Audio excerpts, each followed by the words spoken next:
Hello friends, welcome to this new video on things you should know about Sri Lanka's economic crisis.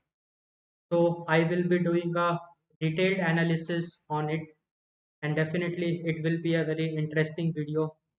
So please stay tuned till the end and I hope you will enjoy the video. So let's get started. So first, let's start with the introduction. So it will be a very brief introduction. So Sri Lanka, as we all know, it is a South Asian island, as you can see in the map. So it is an island nation of 22 million people. So its population is around 22 million. So that is around 2.2 crore. And Sri Lanka is ongoing an economic and political crisis. So economic crisis means its economy is collapsed, and political crisis means its government also collapsed. So we will discuss in detail the economic crisis and political crisis in detail. We will be discussing in the later part of the video. And all this crisis, economic crisis especially, it started in June 2019. But if you look from the experts' view, from the view of an economist, the whole mess started creating from 2015 onwards, 2015, 2016. So slowly, all the mistakes.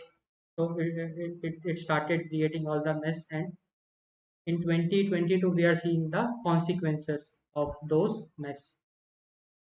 And for your information, this economic crisis which the Sri Lanka is facing, it is the country's Sri Lanka's worst economic crisis since its independence in 1948.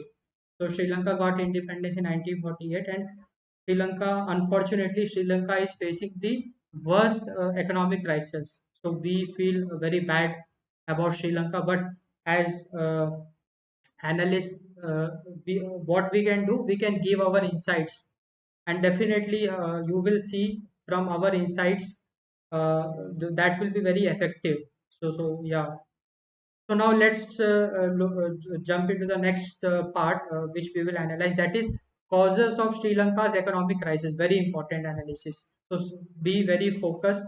You will get a clear picture, clear understanding exactly why Sri Lanka's economy got collapsed. What mistakes the government did, what mess was created. So let's discuss in detail, point by point. I will discuss all the major factors. So the first factor is ill-advised tax cuts. So let's first understand what it is, then we will discuss it in detail. So as the term it is telling, ill-advised tax cuts. So the government of Sri Lanka under President Gotabaya Rajapaksa, as you can see in the figure image, so they made large tax cuts that affected the government revenue and fiscal policies, causing budget deficits to soar. So the idea is whatever the government earns, that they earn from the tax. Any country you take, the major earning of the government is the tax. Now, Sri Lanka's government did a major tax cuts. So that we will prove.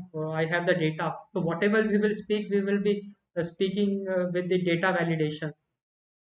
So Sri Lankan government did just they blindly cut all the taxes. That's why the revenue, the government's revenue, it started declining, and you can say that the fiscal deficit, it started increasing. Means the earning started decreasing, and the spending, it may be the same.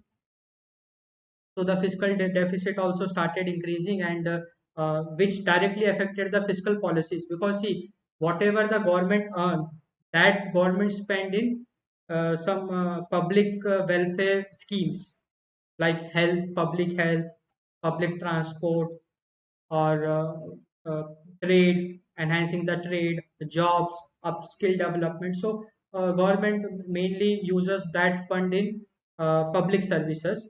Unfortunately, because the government's earning got shortened up because of cutting of the tax, fiscal policies also got affected, and budget deficits. So budget deficit, you can very easily understand, since government does not have enough fund, it cannot allot enough fund in development programs. So this is a blunder. But why the president took that step? So all that we will discuss very soon. So first, let me prove the tax cut.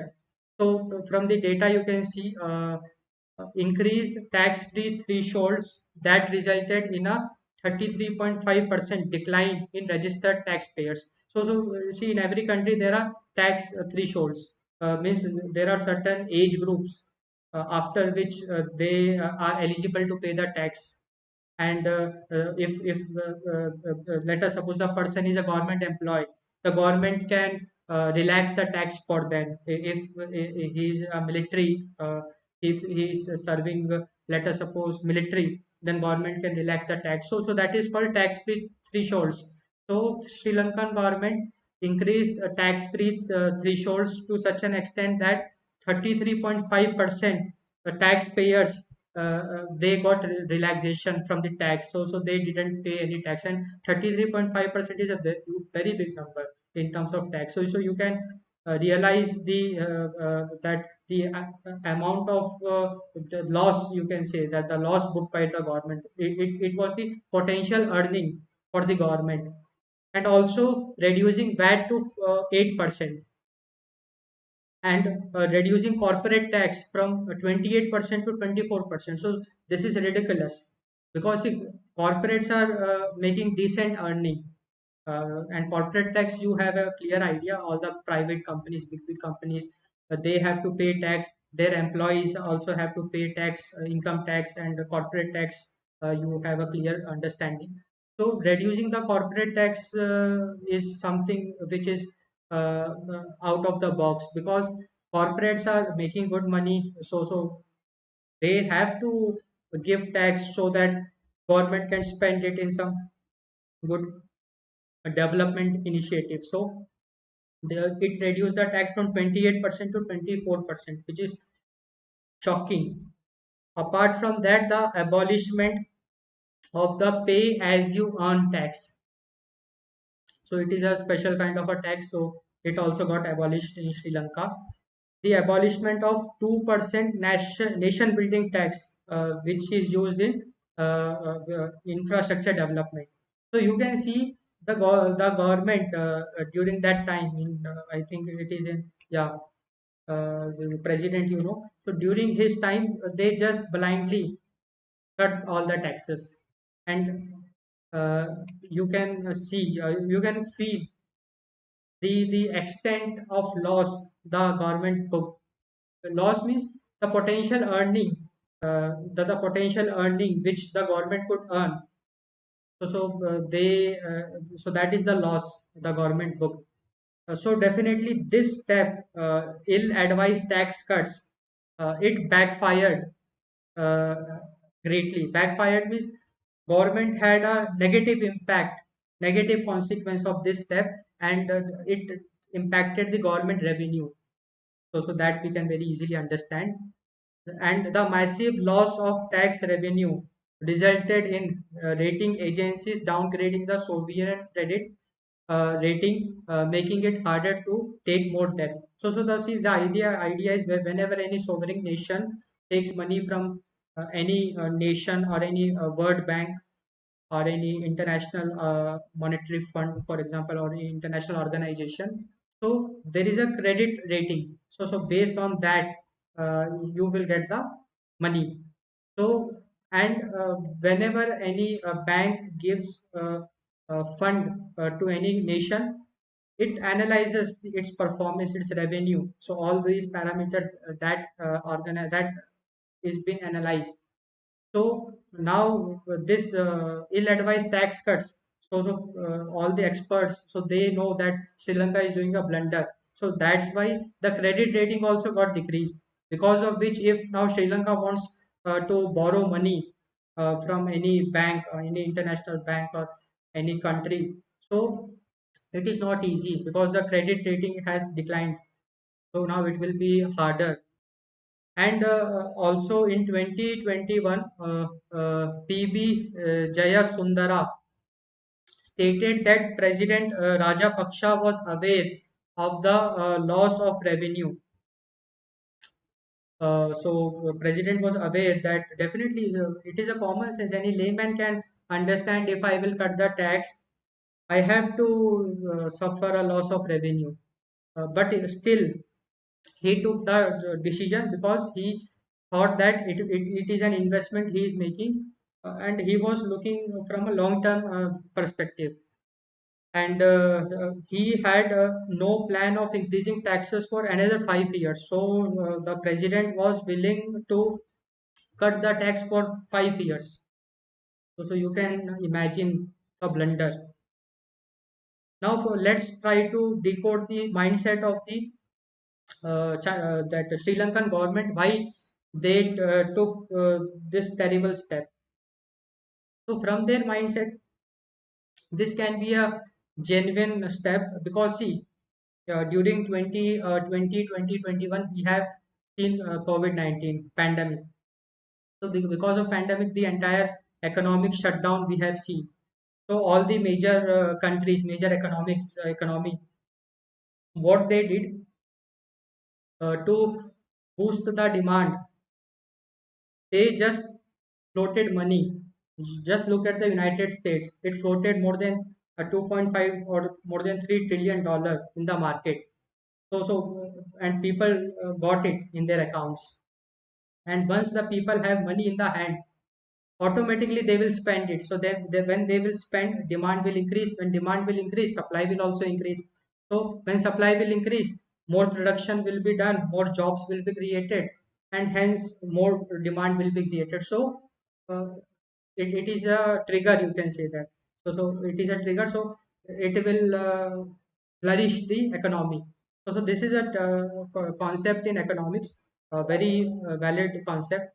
But why it is not it happened in Sri Lanka? So see, in Sri Lanka also the tax got cut. The president, the government did tax cutting. So definitely people got relief because the money which was supposed to go to the government, that will stay in their accounts. Now definitely their spending capability will increase. So automatically demand will increase from this step, from the science point of view. It is valid. We agree that the demand will increase, and according to that, supply should also increase.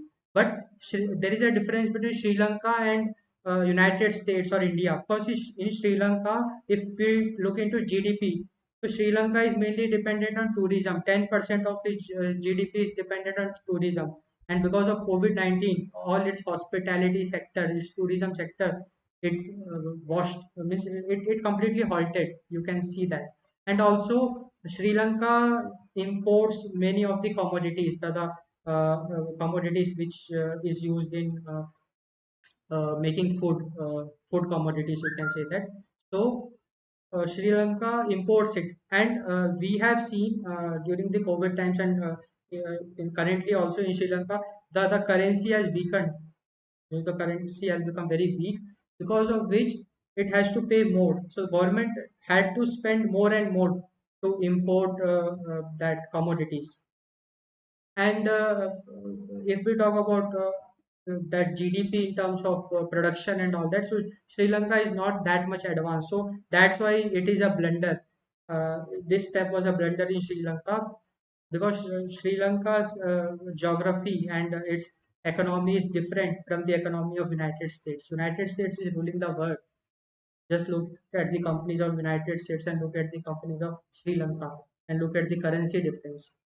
So that this is the loop blunder, and people are facing consequences of this. So it is very clear to us, because of ill-advised tax cuts, government just blindly cut all the taxes. So there was a means significant loss of revenue in the government's fund because of this. Now, the second very important factor which we should observe, that is money creation. So it is also very interesting. to cover government spending. So we have already seen that government have to spend because it has to import, it has to, and in COVID-19 many healthcare initiatives government had to take, so it has to spend money in that, in vaccination, in testing, and in implementing COVID-19 protocols, administration, all that the government had to spend money. So to cover government, and we have seen that the government revenue is decreasing because of tax cut. So from where money will come? So it was a challenge to the government. Government had no money. I mean, it itself did a blunder. The loss in revenue, the earning. So in order to cover that, in order to earn money, it started printing notes. So the Central Bank of Sri Lanka began printing money in record amounts. So from the data we can see, on 6th of April 2022, the Central Bank of Sri Lanka allegedly printed 119 billion rupees. Means it is 119 okay, a billion rupees. So it's a very big number. So one billion is 100 crore. So it is I think thousands of crores or 10 thousands of crores it is. So it printed this much money, making it the highest reported amount printed on a single day by Central Bank of Sri Lanka for the year 2022. The money was printed on 6th April 2022. Recently, it got printed. And the total money added to the financial market. So definitely when the money got printed, so that money will be getting added to the financial markets. It increased to 432.76 billion rupees. So it's a very huge money. So now what the blunder government did, instead of earning money from the people in the form of tax, it printed notes. And you know that printing notes will lead you towards debt. Means your currency will become weak, very weak. The value of the currency will become very weak because money is floating and resources are limited. Just imagine you have a limited resource because GDP is not increasing, GDP is fixed. You have limited set of resources and you are just printing more money. So automatically the fight to earn the resources will increase and inflation will increase, and inflation is terrible for any economy. So we will discuss very detail about all these factors, but it is very clear that printing money to such a large extent is an act of foolishness from the economic point of view, from the point of the economic principles. So this mistake also has been done by Sri Lankan government. Now, International Monetary Fund advised the Sri Lankan government, please don't take such steps. So, International Monetary Fund, they have a team of experts, international economists that they have. So, they suggested Sri Lanka not to take such foolish steps to stop printing money. So they suggested instead of that, increase the interest rate. So what will happen? So see, interest rate, so whenever you deposit money in the bank, you get a interest on that. So when the if the government increases the interest rate in any government bank, so people will become greedy. So they will become excited. Okay, this bank is giving me 12% rate of interest. So whatever money I have in my let us suppose locker. Or in my home, I will just deposit that in the bank. So in this way, increasing the interest rate is a very nice option to attract money to the government. So Sri Lankan government would have attracted lots of money. Instead of printing, it could have attracted lots of money. And see, and all the interest fixed deposit are of long term, at least 5 years, 10 years, 3 years. So for at least for 3 years, the government had that fund, and with proper utilization of that fund, it would have reboosted, restarted its economy. That would have been the step. So this was suggested by IMF. And it also suggested, please raise the taxes. What are you doing? Uh, Even a layman can say that taxes should at least be. And what is the point of cutting down the corporate tax? It is completely ridiculous because corporates are well settled. We can okay, we can consider about a normal person, but what is the point of cutting corporate taxes? Completely illogical. Cut spending, and definitely the IMF suggested the government to minimize the spending. So wherever you are wasting money, try to cut it. So you have to become more cautious in spending the money. And the IMF strictly told the Sri Lankan government, if you continue to print money, your economy will collapse. And this is what happened. So see, any event, if it is occurring due to some uh, foolishness, some blunders. So these are the blunders. So we are just exposing the mistakes of the government. So you can very easily see that. Now the third very interesting factor, that is external debt. Sri Lanka's foreign debt increased substantially, going from United USD 11.3 billion in 2005 to USD 56.3 billion in 2020. So just look at Sri Lanka. Sri Lanka also taken borrowed lots of money. So that is debt. So it borrowed. So now in 2020, it is having a debt of 56.3 billion dollars. That is United States dollars. So it's a very big number. And in 2005, the debt was 11.3 billion USD. So you can imagine the amount of debt. So this is also a burden. So whatever the government is earning, a major chunk it has to give it to to the organizations from which it borrowed the money. So in the chart you can see that Sri Lanka borrowed from Asian Development Bank 13%. So of all the that 56.3 billion, 13% is from Asian Development Bank, 10% is from China, 10% is from Japan. So this is very strange. Sri Lanka even borrowed money from Japan. World Bank 9%, India 2%. So we can see. And it is very you can realize on one side Sri Lanka is cutting the taxes, and on other side it is borrowing money. Means a terrible foolishness. Just look at the policies. What is happening in Sri Lanka is completely ridiculous. On one side, it is cutting taxes to unbelievable, to an unimaginable level, and on other side, it is just borrowing money. And borrowing money is so risky because you have to return with some interest. That also you have to manage. So while foreign debt was about 42% of the GDP in 2019. So in 2019, whatever the total GDP was, 42% was utilized in just 42%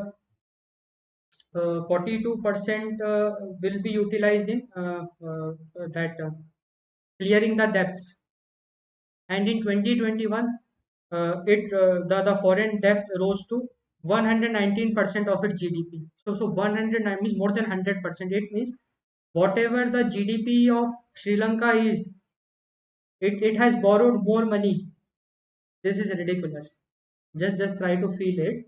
Whatever the GDP of Sri Lanka is, Sri Lanka has borrowed more money, means it has to pay more than its GDP. So it has to pay 119% to the banks, international banks. So you can see the glitches.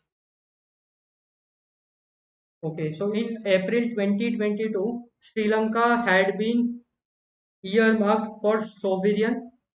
Sovereign default. So what is this sovereign default? So first, let's try to understand what is sovereign country. So sovereign country is an independent country. It has its own territory, and it has its own government, and it will be ruling that country. So that is a sovereign nation, sovereign country. We have India, we have United States, we have Sri Lanka. So Sri Lanka is also an independent nation, sovereign nation. Now, what is the sovereign default? So let us suppose Sri Lanka borrowed. Now it is unable to repay, and if it declines to repay, it is helpless. Now it is not able to repay because we have seen its GDP. It has to pay more than its GDP itself. So that is called sovereign default. If any sovereign country is not able to repay the debt, the borrowings, then it will become a sovereign default. So Sri Lanka has become a sovereign default in April 22 itself. So remaining foreign exchange reserves of US dollar 1.9 million billion as May. So yeah. So basically, currently, Sri Lanka has 1.9 billion dollars foreign reserves, and it has to pay $4 billion. Now, the additional some 2 point or that number, how it will bring. So it doesn't have. It only has 1.9 billion dollar, and it has to pay $4 billion in this year itself, 2022. So that's why it became sovereign default. And see, we know that Sri Lanka has to pay $56.3 billion, but not in just 1 year. So all the so there is a structure. So yearly they have to do the payments. So in yeah, so this is just to any organization it has to pay, and similarly there is an international sovereign bond repayment of US dollar $1 billion.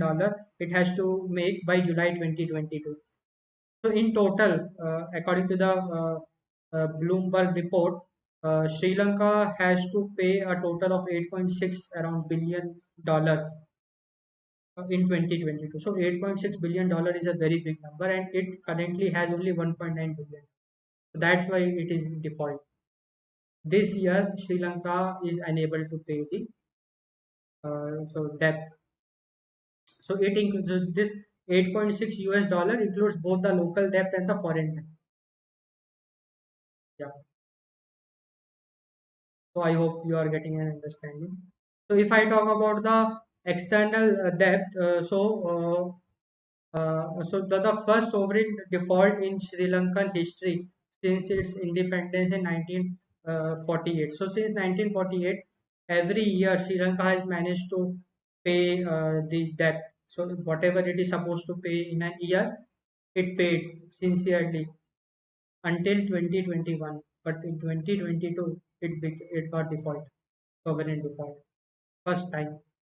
And it is the first state in the Asia Pacific region to enter sovereign default in the 21st century. So we are living in a 21st century. So first country to enter into the sovereign default. So this is the condition of the Sri Lankan economy, and we have clearly got a clear insight why it has happened. Yes. Now let us also look into if government gets into default, so what consequences it may have to face? Because see, we know that Sri Lanka is in it has uh, earmarked sovereign default. Now, what consequences Sri Lanka may face because of that? So definitely, Sri Lanka may excluded from further credit. It is very clear. No one will be willing to give more funds to Sri Lanka, more loans, and also some of its overseas assets may be seized. Definitely, that can be done, and it may also face political pressure from its own domestic bondholders. So in Sri Lanka also, many private organizations might have invested in some government ventures. or some government schemes. So their money also it is gone.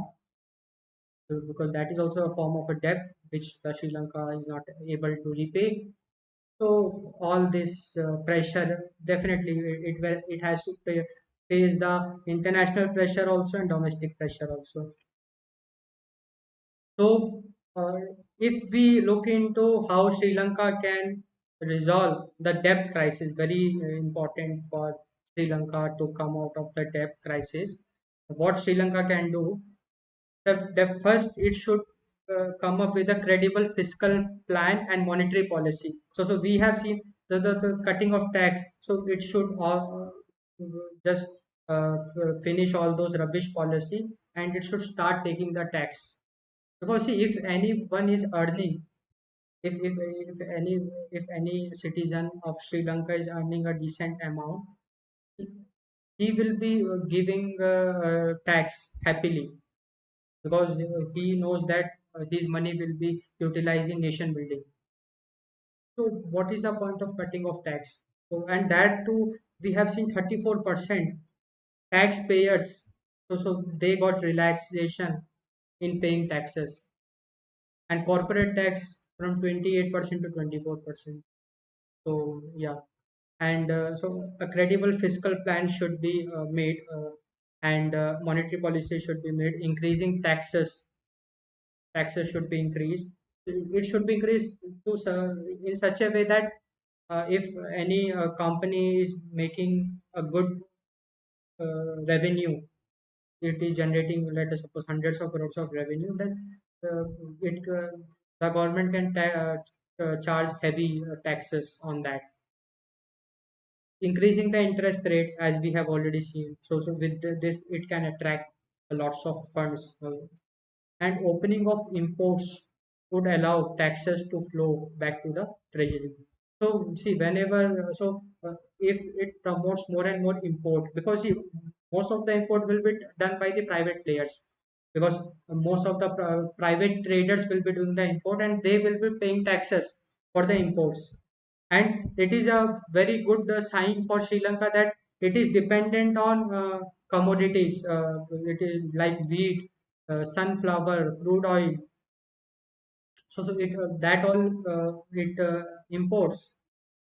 So it should promote more and more import. Means it should promote all the traders who can import, so that it can start earning taxes from those entities. So these are some of the things which can be done. Now let's discuss the debt trap. Very interesting. So this is also called debt trap diplomacy. So very interesting. What is his debt trap diplomacy? So critics of Chinese foreign policy argue that loans to Sri Lanka by the Exim Bank of China to build the Hambantota International Port and the Mantala Rajapaksha International Airport, which turned out to be unprofitable, are examples of debt trap diplomacy. So now let's understand what is this debt trap diplomacy. You will be shocked by the cunningness of China, how China trapped Sri Lanka. According to my analysis, this is the fact. So whatever I am analyzing with the help of the data, very authentic data.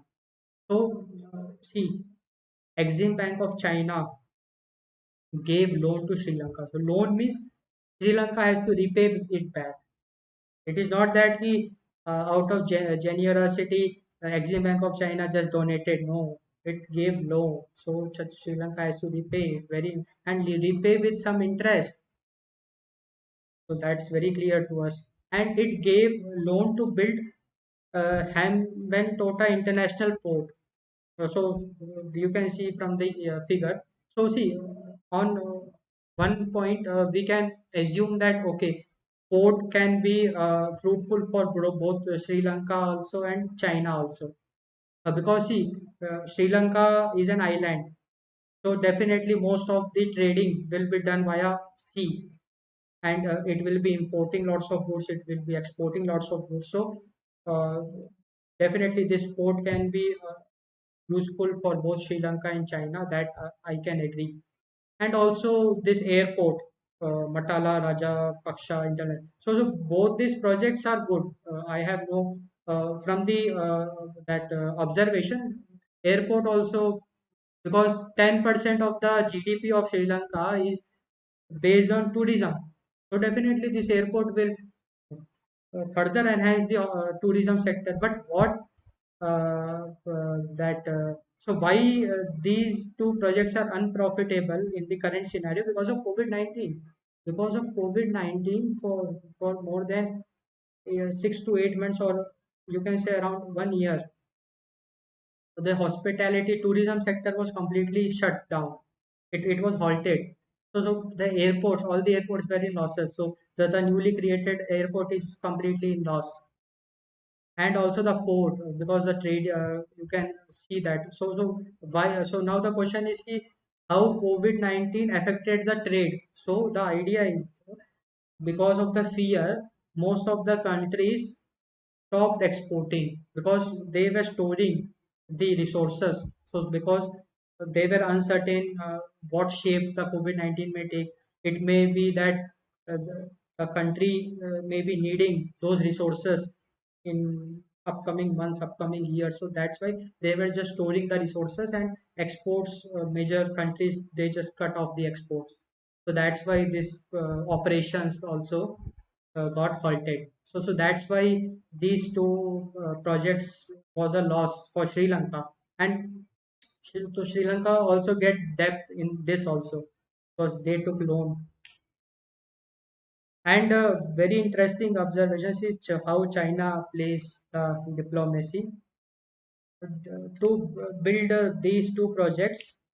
The project was given to Chinese company. So these Chinese companies are located in Sri Lanka.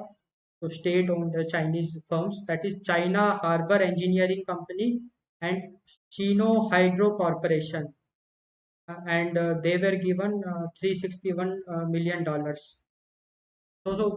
So what China did, the Exim Bank of China gave loan to Sri Lanka. Now Sri Lanka gave a large chunk of that money to Chinese organization, and those Chinese organization must have given a large taxes.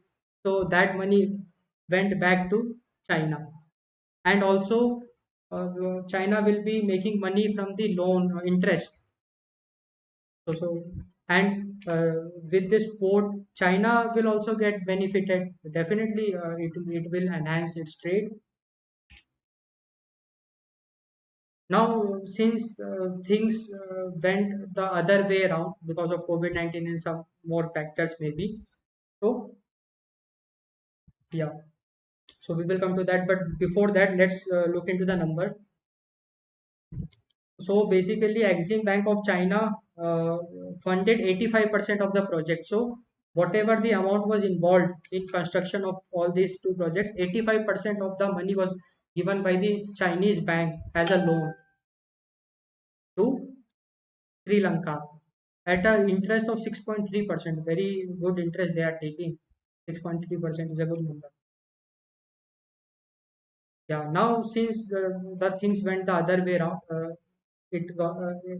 everything was went in losses because of many other factors, including COVID-19. So after the project began losing money and Sri Lanka's debt servicing burden increased, because we have seen its government decided to lease the project to state-owned China Merchants Port. So this is also a China's Merchants Port. You can say it's a Chinese organization on a 99-year lease for cash. So what Sri Lanka did, since Sri Lanka was unable to pay 6.3% annual interest, it gave the entire this two projects, or the second one I am not confirmed, but the port I am confirmed. So let us stick with the port. So it gave the port to the lease, 99-year lease for cash, and the cash is $1.12 billion. So it's a good amount, but now see, this is the debt trap policy. Now for 99 years, the owner of this port is China.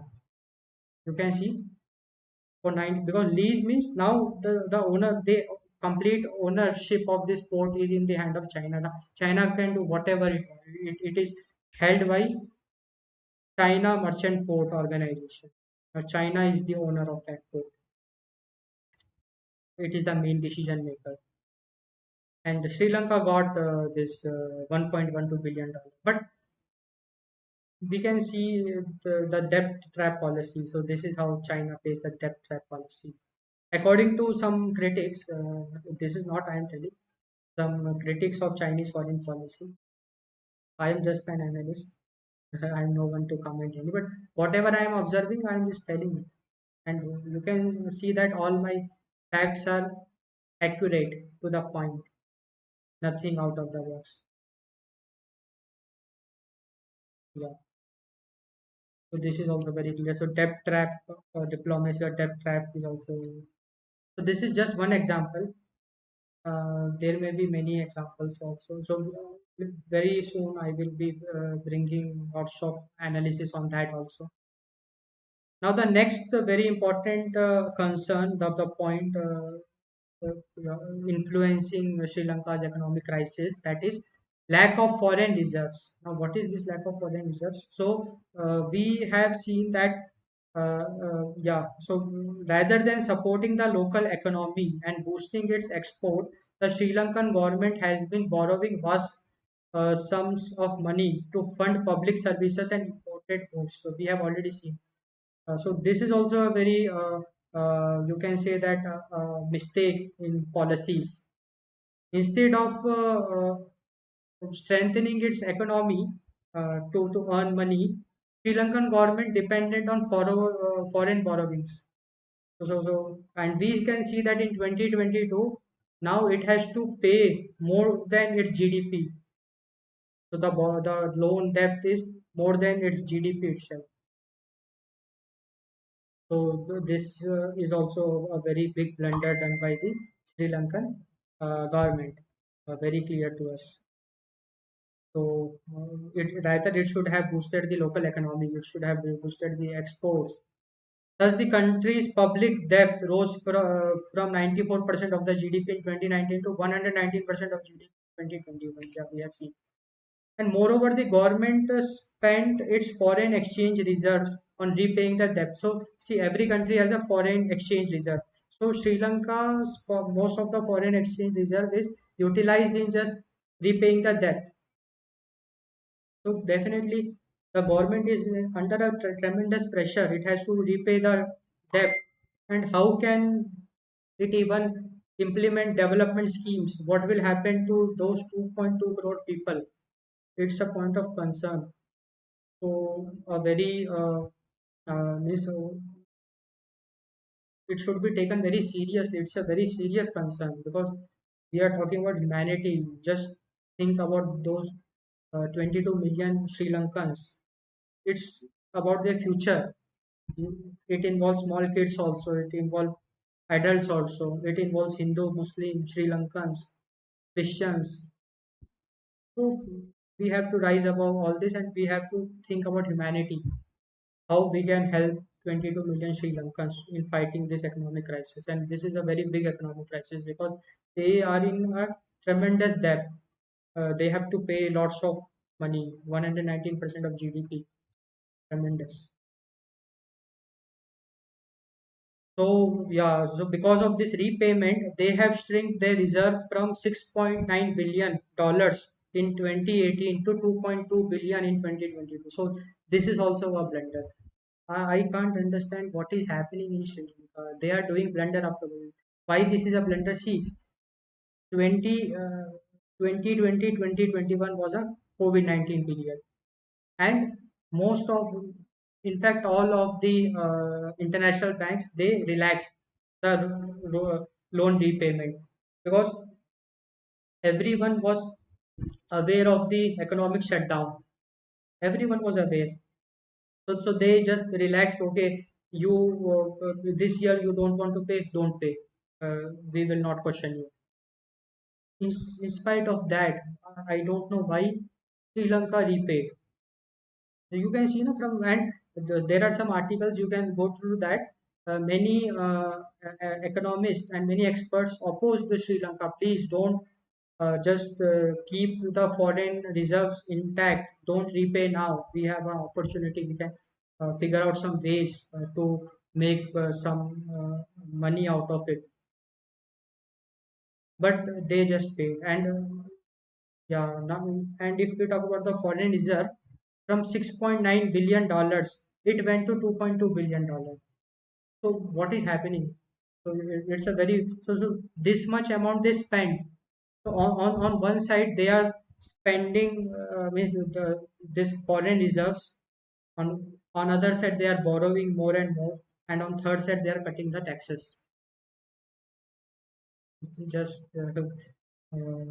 means something wrong is there in Sri Lanka. Consequently, the nation lacks a sufficient foreign currency to fund imported goods. So definitely, the foreign reserve has only $2.2 billion. It has only 2.2 billion. So now, definitely, if and unfortunately, Sri Lanka is dependent on imports. So now, how it will import? Because when it will import, its foreign reserve will exhaust. So how Sri Lanka will get the food? Crude oil they want, and look at the oil prices. It is roaring high. How they will get the oil? How will they get the food? Just look at the numbers. $2.2 billion in 2020 they have. Now they have to import. They are dependent on imports for commodities. When they will import, this these funds will exhaust. How will government will operate? Okay. And one more very important concern that is affecting that influencing the economic crisis, that is hits to the tourism industry. So this we can understand. So COVID-19 is understood, but one more factor is very important: the Easter bombings in 2019. So let us know what it is. So in April 2019, a series of bombings by the local militant group. The name is National Tawhid Jamaat, NTJ. NTJ. Yeah. So these militant groups, what they did, they just attacked three luxury hotels and three churches in the nation. And church, you know that Christians. So it created a havoc, and these attacks, in fact, led to the death of 270 individuals. So because of this havoc, definitely, tourism got affected, because see, most of the people travel in Sri Lanka can be Europeans, Americans, or they can be Christians. And with this attack, there was a fear all around. Churches got attacked, luxury hotels got attacked. So definitely it was an attack on the tourism industry of Sri Lanka, the 10% GDP. So this is a very important, the Easter bombings in 2019, and also the COVID-19 impact we all are aware of. It just COVID-19 just halted the tourism sector, and also considering that that tourism accounts for more than 10% of the Sri Lankan GDP, we have already seen that. So this is also very uh, concern leading to the economic crisis.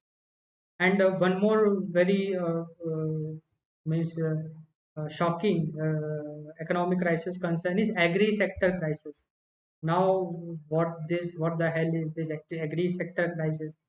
You will be shocked with this. So, in 2021, the Rajapaksha government, uh, with the aim of moving towards 100% organic agriculture, chose to ban chemical fertilizers. Now you tell me, they just banned the chemical fertilizers, because of which farmers' yield got affected. Because see, going organic is not that easy. It takes time, and how can you just ban the chemical fertilizer? See, if you want to promote organic for agriculture, that's a very good step. We appreciate that, but how can you just be so illogical that in one day you will make 100% organic? Most of the farmers don't know how to do organic farming. You have to teach them, and you have banned the chemical fertilizers. So farmers protested, so they were not able to get fertilizers, and without fertilizer, you can imagine, farmers got in loss. farmer got in loss because their yield got affected. So what is happening in Sri Lanka? So these all are very, you can say that blunders, big blunders. So how can you even think of making 100% organic agriculture in one day? Not possible. You have to go step by step. And how can you ban chemical fertilizers? Because agriculture is the it is directly affecting the agriculture. Farmers went helpless because they were not getting the. Although later on the bans were lifted, but still it had an impact, and that ban also lifted partially. So yeah, and it directly affected the rice and sugar sectors. And Sri Lanka, you know that it is producing rice and sugar, so it got affected. And also very interesting that Russia-Ukraine conflict we are all are aware of. It is already ongoing. The ongoing conflict between Russia and Ukraine has led to a staggering price inflation of crude oil, sunflower oil, and wheat. Definitely, crude oil prices has you can see $125 per barrel. So crude oil directly affects the fuel prices, the petrol and diesel, and sunflower oil used in cooking and wheat. That Sri Lanka imports all these resources. So it got affected because it sunflower oil, it is dependent on Ukraine. It is also dependent on Russia for some of its resources, which it imports. So all those got affected because of the war, ongoing conflict between Russia and Ukraine. Yeah. Okay. So these were the causes of Sri Lanka's economic crisis.